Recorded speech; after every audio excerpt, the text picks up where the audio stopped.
So here's the first question I have for you guys, and that is, what is worship? I guess the phrase that I have in my head when I start and kind of make sure I stay on track when I'm leading is just ascribing worth and ascribing value to God. That's what we're trying to do. We're trying to honor Him and ascribe And worth I think to that's Him. part of the word worship, isn't it? Something Right. that I think it breaks down to ascribing value, assigning value to God. Any others? Phrases?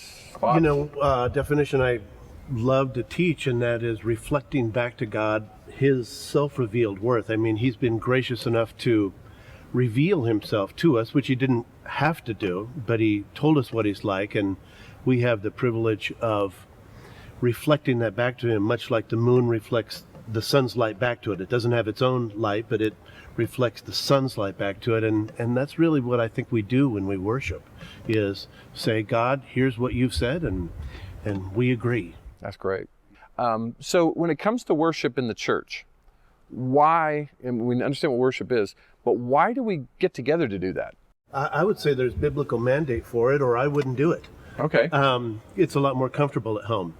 But when we get together, we embody our group identity. We reflect the unity and the community of the triune God.